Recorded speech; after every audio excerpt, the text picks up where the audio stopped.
എല്ലാവർക്കും നമസ്കാരം. മായ സ്റ്റാറ്റിലേക്ക് സ്വാഗതം. രോഹിണി നക്ഷത്രക്കാർക്ക് ഈ വരുന്ന ജൂലൈ 2024 എങ്ങനെയാണെന്ന് നമുക്ക് നോക്കാം. അതിലേക്ക് കിടക്കുന്നതിന് മുമ്പ് പ്രൈവറ്റ് കൺസൾട്ടേഷൻ താല്പര്യമുള്ളവരാണെങ്കിൽ അതിൻ്റെ ഡീറ്റെയിൽസ് ഡിസ്ക്രിപ്ഷനിലുണ്ട്. വാട്സപ്പ് നമ്പറും മറ്റു ഡീറ്റെയിൽസും ആണുള്ളത്. വാട്സപ്പ് വഴി മെസ്സേജ് ചോദിക്കാവുന്നതാണ് പ്രൈവറ്റ് കൺസൾട്ടേഷൻ സംബന്ധിക്കുന്ന കാര്യങ്ങൾ. നമുക്ക് റീഡിങ്സിലേക്ക് കിടക്കാം. രോഹിണി നക്ഷത്രക്കാർക്ക് ഈ വരുന്ന ജൂലൈ 2024 എങ്ങനെയാണ് എന്ന് നോക്കാം.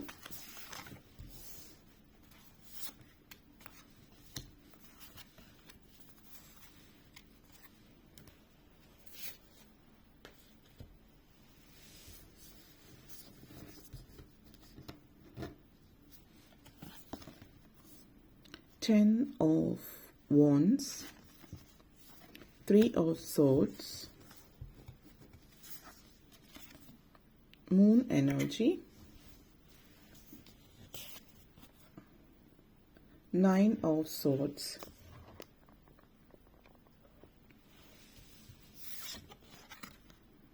Ten of Pentacles, High Priestess.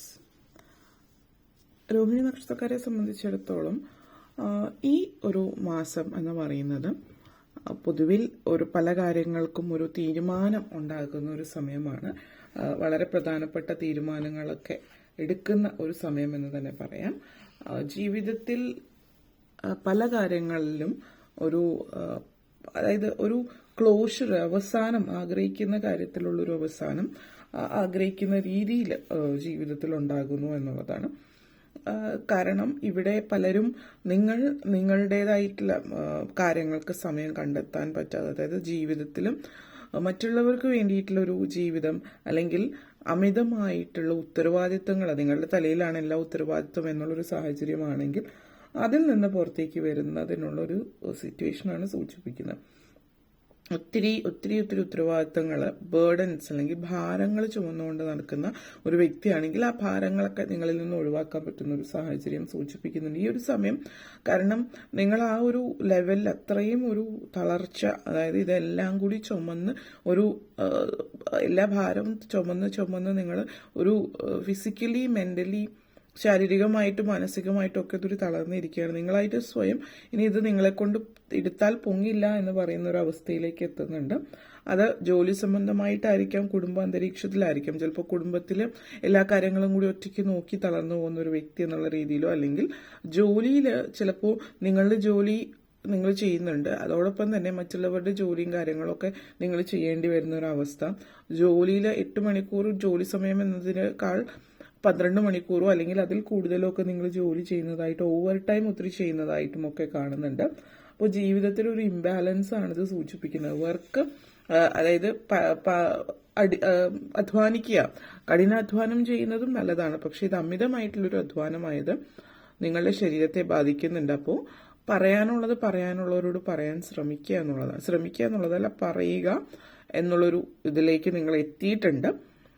അതിന് ഇനിയും പിടിച്ചു നിർത്താതിരിക്കുക, പറയാനുള്ളത് ആരോടായാലും പറയുക. ഓക്കെ, നെക്സ്റ്റ് വന്നിട്ട് 3 of Swords എനർജിയാണ്. 3 of Swords എനർജി നിങ്ങളെ സംബന്ധിച്ചിടത്തോളം ഒരു സംഘർഷം അല്ലെങ്കിൽ ഒരു കുടുംബത്തില് പ്രശ്നങ്ങൾ ഉണ്ടാകുന്ന നിങ്ങൾ മൂലം, അതായത് ഒരു പ്രണയം കൊണ്ടിട്ട് ജീവിതത്തിൽ നിങ്ങൾ പ്രണയത്തിലാകുന്നതുമായിട്ട് ബന്ധപ്പെടുത്തിയിട്ട് കുടുംബാന്തരീക്ഷത്തിൽ ക്ലേശം കാണിക്കുന്നുണ്ട്. അല്ലെങ്കിൽ നിങ്ങൾ പ്രണയത്തിലായിട്ടുള്ള വ്യക്തിയുമായിട്ട് നിങ്ങൾക്ക് എന്തെങ്കിലും വഴക്കോ, ഒരു പ്രണയവുമായിട്ട് ബന്ധപ്പെടുത്തിയിട്ടുള്ള പ്രശ്നങ്ങളും ഒരു നിരാശയും ഒക്കെയാണ് ഈ ഒരു സമയത്ത് കാണിക്കുന്നത്. ഒരു ആർഗ്യുമെന്റിനുള്ള സാഹചര്യം ഉണ്ട്, വഴക്കും പ്രശ്നങ്ങളും കാര്യങ്ങളൊക്കെ.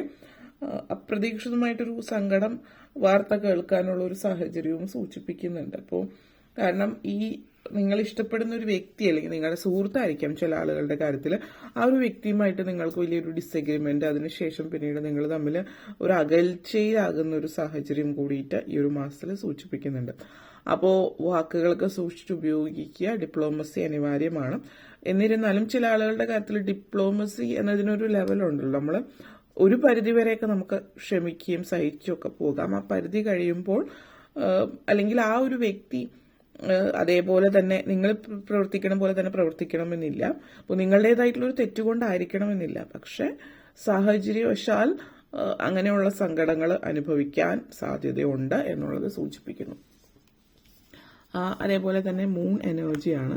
സോ ഈ ഒരു എനർജി നിങ്ങളെ സംബന്ധിച്ചിടത്തോളം പറയുകയാണെങ്കിൽ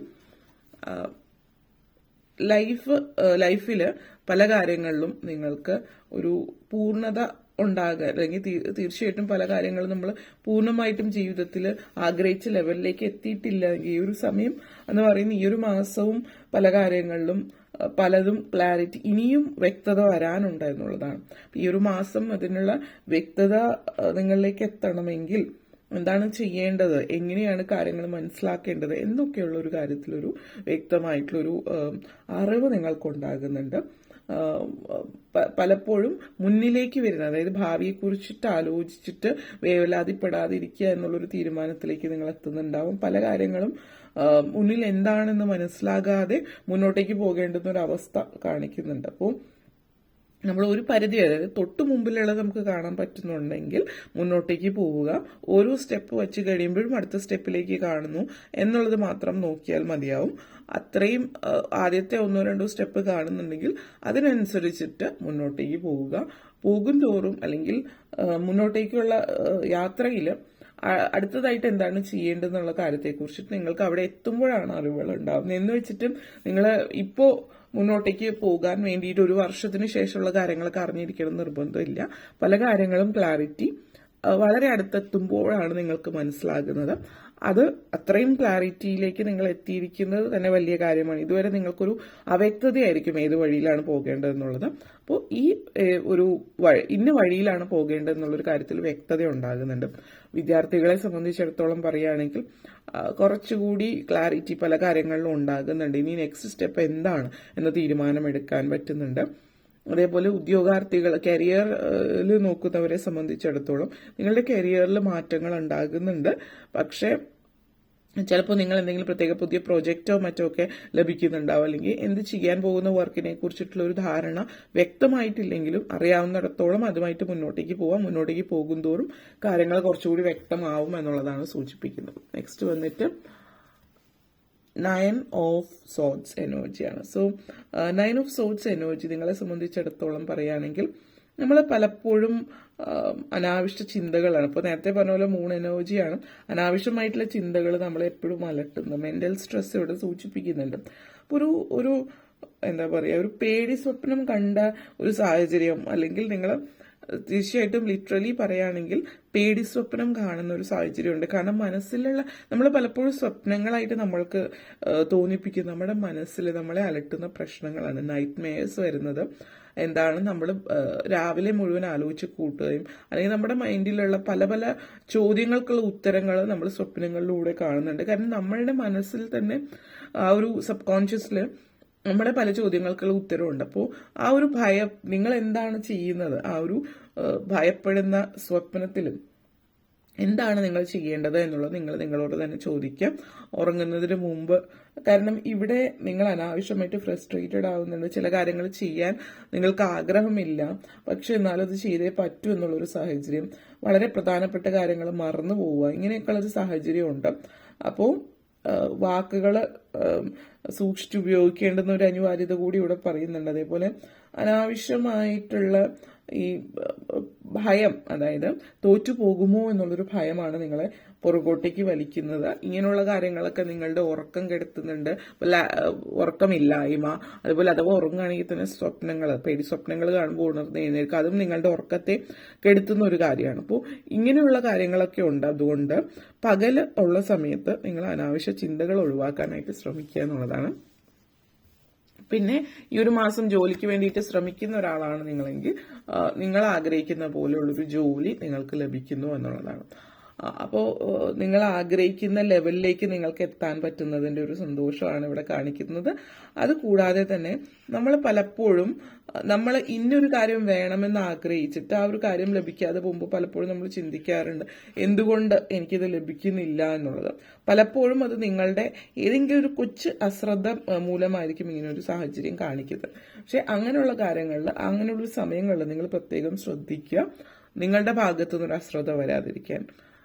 പിന്നെ ഈ ഒരു മാസത്തിൽ പൊതുവെ സാമ്പത്തികമായിട്ട് ഉയർന്ന സമയമാണ് പ്രോപ്പർട്ടീസ് ഒക്കെ വാങ്ങിക്കാൻ പറ്റുന്ന, അതായത് വസ്തുവകകൾ വാങ്ങിക്കാനോ വിൽക്കാനോ പറ്റുന്ന സാഹചര്യമുണ്ട്.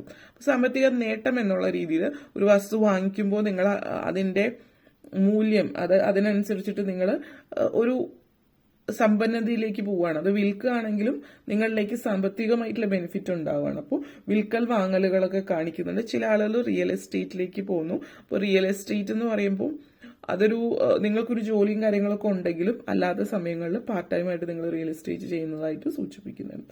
ഫിനാൻഷ്യലി വളരെ ഉയരത്തിലേക്ക് എത്തുന്നു എന്നുള്ളതാണ് സൂചിപ്പിക്കുന്നത്. ധന ആഗമനം ഉണ്ട്. അപ്പൊ അത് പല രീതിയിലാവാം. ബിസിനസ്സായിട്ട് നിങ്ങൾ ചെറിയ രീതിയിൽ ചെയ്യുന്നതോ അല്ലെങ്കിൽ എന്തെങ്കിലും വസ്തുവകകളോ ആരെങ്കിലും പൈസ തരാനുണ്ടെങ്കിൽ അങ്ങനെ പൈസ തിരിച്ചു കിട്ടുന്നതോ അങ്ങനെയൊക്കെ ഉള്ള ഒരു സാഹചര്യമാണ് സൂചിപ്പിക്കുന്നത്. അതേപോലെ തന്നെ സാമ്പത്തികമായിട്ടുള്ള നേട്ടം എന്ന് പറയുന്ന ജീവിതത്തിൽ നിങ്ങൾക്ക് സന്തോഷം തരുന്ന ഒരു കാര്യം തന്നെയാണ്. എല്ലാവർക്കും സാമ്പത്തിക നേട്ടങ്ങൾ വളരെയധികം സന്തോഷം തരുന്ന കാര്യമാണ്. അതേപോലെ തന്നെ സാമ്പത്തികവും മാനസികവുമായിട്ടുള്ള ഒരു അച്ചടക്കം ജീവിതത്തിൽ ഉണ്ടാകുന്നുണ്ട്. അപ്പോൾ ഈ പൈസ വന്നു എന്ന് വിചാരിച്ച് അനാവശ്യമായിട്ട് ചെലവാക്കി കളയുന്നതല്ല. കാരണം നിങ്ങൾ സ്പിരിച്വലി കൂടി വളരെയധികം കണക്റ്റഡ് ആണ്. അതുകൊണ്ട് തന്നെ സാമ്പത്തികമായിട്ട് ഉന്നമനം ഉണ്ടാകുമ്പോൾ നിങ്ങൾ വളരെയധികം ഫിനാൻഷ്യൽ അഡ്വൈസറോ അല്ലെങ്കിൽ ഫിനാൻസുമായിട്ട് ബന്ധപ്പെടുത്തിയിട്ട് വേണ്ട രീതിയിൽ കാര്യങ്ങൾ കൈകാര്യം ചെയ്യുന്നതോടൊപ്പം തന്നെ മാനസികമായിട്ടുള്ള ഒരു സംഘർഷമൊക്കെ ഒഴിവാക്കാനായിട്ട് നിങ്ങൾ സ്പിരിച്വലി കണക്റ്റഡ് ആവുന്നുണ്ട്. അത് പൊതുവിൽ കാണിക്കുന്ന ഈ ഒരു മാസം അവസാനത്തോടടുക്കുമ്പോഴാണ് നിങ്ങൾ കുറച്ചുകൂടി സ്പിരിച്വലി കണക്റ്റഡ് ആയിട്ട് നിൽക്കുന്നത്. കാരണം മാസത്തിന്റെ തുടക്ക സമയത്തൊക്കെ നിങ്ങൾ ഒത്തിരി സ്ട്രെസ്സും നെഗറ്റിവിറ്റി ഉറക്കമില്ലായ്മ ഇതൊക്കെ ഉണ്ട്. അപ്പോൾ ഈ ഒരു മാസം അവസാനത്തോടെ അടുക്കുമ്പോൾ ഇതിൽ നിന്നൊക്കെ എങ്ങനെ പുറത്ത് കടക്കാം എന്നുള്ളതിനൊരു വഴിയായിട്ട് നിങ്ങൾ ആത്മീയതയിലൂടെ നിങ്ങൾ പുറത്തേക്ക് കടക്കാൻ ശ്രമിക്കുന്നുണ്ട്. ദൈവം അല്ലെങ്കിൽ ആ ഒരു പ്രപഞ്ചശക്തി നിങ്ങളോട് കൂടെ ഉണ്ട് എന്നുള്ളത് സൂചിപ്പിക്കുന്നുണ്ട്. പ്രായമായിട്ടുള്ള ആളുകളൊക്കെ കൂടുതൽ ദൈവത്തോട് അടുക്കുക അല്ലെങ്കിൽ അങ്ങനെയുള്ള കാര്യങ്ങളിലൊക്കെ താല്പര്യം പ്രകടിപ്പിക്കുന്നതായിട്ടുള്ള ഒരു സൂചന കൂടിയിട്ട് ഈ ഒരു മാസം കാണിക്കുന്നുണ്ട്. ഓക്കെ, ഇത്രയും കാര്യങ്ങളാണ് പറയാനുണ്ടായിരുന്നത്. നിങ്ങൾക്ക് ഈ വീഡിയോ ഇഷ്ടപ്പെട്ടുവെങ്കിൽ ലൈക്ക് ചെയ്യാനും ഷെയർ ചെയ്യാനും കമന്റ് ചെയ്യാനും സബ്സ്ക്രൈബ് ചെയ്യാനും മറക്കരുത്. അതുപോലെ താഴെ ബെല്ലൈക്കൺ കൂടി ക്ലിക്ക് ചെയ്യുക. എങ്കിൽ മാത്രമേ മുന്നോട്ടേക്കുള്ള വീഡിയോസ് നിങ്ങൾക്ക് ലഭിക്കുകയുള്ളൂ. അപ്പോൾ ഈ വീഡിയോ കണ്ടിരുന്ന എല്ലാവർക്കും നന്ദി, നമസ്കാരം.